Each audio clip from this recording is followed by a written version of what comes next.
এবার চোখ রাখতেই হচ্ছে খেলার দিকে, কারণ বার্মিংহাম টেস্টের এবার দল ঘোষণা করলো ইংল্যান্ড। দ্বিতীয় টেস্টে নেই ইংল্যান্ডের পেসার জফরা আর্চার। ঘুরে দাঁড়াতে ভারতীয় দলে কি কোনো ধরনের চমক থাকছে? বিস্তারিত সে বিষয়ে জানবো। টেলিফোন লাইনে যুক্ত হয়ে গেছে ক্রীড়া সাংবাদিক বিপ্লব চন্দ্র। বিপ্লব, দ্বিতীয় টেস্টে জোফরা আর্চার যদি থাকে সেক্ষেত্রে ভারতীয়দের জন্য একটা চাপ তৈরি হতে পারে, আশঙ্কিত ছিল ভারতীয় দল। কিন্তু এবার যে খবর পাওয়া গেছে যে দলের তালিকায় নেই আর্চার, তবে সে জায়গায় ভারতের কি কোনো ধরনের বাড়তি একটা পাওনা সেখানে রয়েছে? অন্যদিকে ভারতীয় দল এই দ্বিতীয় টেস্টে কতটা স্ট্র্যাটেজি নিয়ে এগিয়ে যাবে, কি মনে করছো? দেখো, লিডস টেস্টে ভারতীয় দল যখন পরাজিত হয়েছে তখন ভারতীয় দলের কাছে কিন্তু একটা বড় সমস্যা যে ভারতীয় দল কেন পরাজিত হলো বা ভারতীয় দলকে কেন হেরে যেতে হলো এই ম্যাচে। যে ম্যাচে ভারতীয় দলের পাঁচজন ব্যাটসম্যান উভয় ইনিংসে ১৭ রান পেয়েছে, সেই জায়গায় ভারতীয় দল কোথায় গিয়ে পরাজিত হয়েছে সেটা ছিল বড় প্রশ্ন। কারণ ব্যাটসম্যানরা নিজেদের সেরাটা উজাড় করে দিয়েছিল এবং সেই জায়গায় ভালো ইনিংস তারা উপহার দিয়েছে। কিন্তু দেখা গেল যে প্রথম ইনিংসের দ্বিতীয় দিনে অর্থাৎ অন্তিম দিনে দ্বিতীয় পর্যায়ে ভারতীয় দলের বোলারদের সবচেয়ে বেশি ব্যর্থতা, একটা বোলারদের ব্যর্থতা এবং অন্যদিকে ক্যাচ মিস, অর্থাৎ যেটা প্রবাদে আছে যে ক্যাচ মিস মানে ম্যাচ মিস, যে সেটাই কিন্তু ভারতীয় দল প্রত্যক্ষ করেছে বা উপলব্ধি করতে পেরেছে যে শোচনীয় অবস্থায় ফিল্ডিং এর জঘন্য ফিল্ডিং, সেখানে পাঁচটি ক্যাচ হাতছাড়া হয়েছে এবং যার কারণে কিন্তু ভারতীয় দল 5 উইকেটে প্রথম টেস্টে হেরে যায় এবং ইংল্যান্ডের বিরুদ্ধে 5 টেস্ট সিরিজে ভারতীয় দল পিছিয়ে পড়ে। এই জায়গায় দাঁড়িয়ে আগামীকাল থেকে যে টেস্ট শুরু হচ্ছে ওয়েস্টার্নে, সেই টেস্ট নিয়ে কিন্তু ভারতীয় দল রীতিমতো চিন্তিত এবং সেই একাদশ গোছাতে কিন্তু ভারতীয় অধিনায়ক এবং ভারতীয় কোচ যারা রয়েছেন, প্রশিক্ষকরা যারা রয়েছেন, তারা কিন্তু হিমশিম খাচ্ছেন। যদিও এরই মধ্যে শোনা গিয়েছিল যে জোর আর্চারকে 4 বছর পর ইংল্যান্ড দলে আনা হবে এবং সেই জায়গাতেও কিন্তু ইংল্যান্ড দল সম্পর্কে তাদের চাপ তৈরি হয়েছিল, কেন কিভাবে আর্চারকে দলে আনা হচ্ছে। সেটা ছিল ইংল্যান্ডের রণনীতি বা ইংল্যান্ডের রণকৌশল। সেই জায়গায় দাঁড়িয়ে ভারতীয় দল, যতটুকু খবর এখন পর্যন্ত, ভারতীয় দল কিন্তু এজবেস্টানে গত 3 দিন ধরে কিন্তু নিজেদের অনুশীলন করেছে।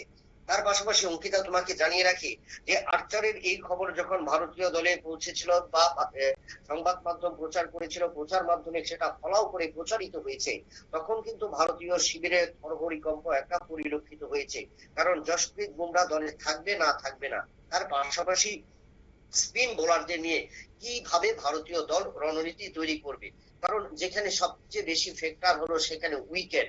কারণ যখন আমরা লিডস টেস্টে যখন দেখেছিলাম, সেখানে পিচ কিউরেটররা বলেছিলেন যে সেখানে যে গ্রিন টপ উইকেট, সেই উইকেট থেকে বোলাররা ফায়দা পাবে। কিন্তু সেই জায়গায় ভারতীয় দল যখন প্রথম টেস্টের প্রথম ইনিংস শুরু করেছিল টসে হেরে গিয়ে, সেই জায়গায় কিন্তু ভারতীয় দল প্রায় 457 রানের ইনিংস সংগ্রহ করেছিল, দুজন ব্যাটসম্যান ১৭ রান করেছে। কিন্তু অপরপক্ষে প্রথম ইনিংস যখন শুরু করে ইংল্যান্ড, সেখানে তারা 456-65 রান করেছিল এবং ভারতীয় দল থেকে তারা 5 রানে পিছিয়ে যায় এবং ভারতীয় দল 5 রানে লিড নেয়। সেই জায়গায় আত্মবিশ্বাস যখন ভারতীয় দলের টুইটুম্বুর ছিল, সেখানে কিন্তু ভারতীয় দল দ্বিতীয় ইনিংসে 371 রান করে এবং সেখানেও কিন্তু আমরা দেখেছিলাম দুজন ব্যাটসম্যান ভারতীয় দল 17 রান পেয়েছিল, অর্থাৎ রানের উইকেট বা উইকেট থেকে কিন্তু রান এসছে। কিন্তু আমরা ব্যর্থতা দেখেছি কোথায়? সেখানে ব্যর্থতা দেখেছি ভারতীয় স্পিন বোলারদের। পেস বোলার এবং স্পিন বোলার প্রত্যেকেই সেখানে ব্যর্থ হয়েছে, যার কারণে কিন্তু ভারতীয় দলের যে সহকারী কোচ রয়েছেন রায়ান টেন, এবং রায়ান টেন ইতিমধ্যেই কিন্তু সতর্ক করে দিয়েছেন যে সম্ভবত আগামীকাল যে দ্বিতীয় টেস্ট শুরু হচ্ছে এবং দ্বিতীয় টেস্টে ভারতীয় দল তিনি 2জন স্পিনারকে তিনি দলে অন্তর্ভুক্ত করবেন। তবে সবচেয়ে বেশি উভয় দলের গৌতম গম্ভীর এবং টেন দুজনের আলোচনা রয়েছে এবং আজ সন্ধ্যায় কিন্তু টিম মিটিং হবে এবং সেই টিম মিটিং এ আগে কিন্তু ভারতীয় দল উইকেট দেখে নেবে, যে উইকেট দেখে কিন্তু তারা সিদ্ধান্ত নেবে যে কোন একাদশ তারা গঠন করবে। তবে যেহেতু জোর আর্চার দলে নেই এবং সেই জায়গায় ভারতীয় দল ক্ষেত্রে কোন কোন দলকে নেওয়া যায় সেটা কিন্তু সবচেয়ে বেশি এখন কিন্তু সবচেয়ে ভাবার বিষয় রয়েছে। কারণ কুলদীপ এখানে যেখানে রয়েছেন, ওয়াশিংটন সুন্দরের নাম উঠে এসছে এবং সেই জায়গায় দাঁড়িয়ে দেখা যায় যে ওয়াশিংটন কিন্তু ভালো বেট করছেন, অর্থাৎ যে ভারতীয় দলের যিনি কোচ রয়েছেন, সহকারী কোচ রয়েছেন, তিনি কিন্তু আশা প্রকাশ করছেন যে শুধু বোলার হিসেবে নয়, একজন অলরাউন্ডার হিসেবে কিন্তু দলে নিতে হবে। এবং সেই জায়গায় একতরফা ভাবে যদি শুধু স্পিন বোলিং এর উপর নির্ভর করে, কারণ টেল অর্ডার ব্যাটসম্যানরা প্রথম টেস্টের দ্বিতীয় ইনিংসে কিন্তু ব্যর্থ হয়েছে, প্রথম ইনিংসও ব্যর্থ হয়েছে, তাই সেই জায়গায় দাঁড়িয়ে কিন্তু সহকারী কোচ চাইছেন একজন পূর্ণ অলরাউন্ডারকে দলে নিতে। এবং সেই জায়গায় কিন্তু দুজন স্পিনারের নাম কিন্তু উঠে এসেছে এবং তিনি আশাবাদী যে আজকের দিনে উইকেট দেখে এবং সেই উইকেট দেখে কিন্তু তারা পরিকল্পনা নেবেন। তবে গৌতম গম্ভীর এবং ভারতীয় দলের যিনি অধিনায়ক করেছেন শুভমান গিল এবং সহকারী কোচ, তাদের উপর নির্ভর করবে যে উইকেট দেখে, এবং তার উপর সবচেয়ে বেশি ফ্যাক্টর হলো টস। এই টসের উপর নির্ভর করবে যে ভারতীয় দল কোন জায়গায় যাবে।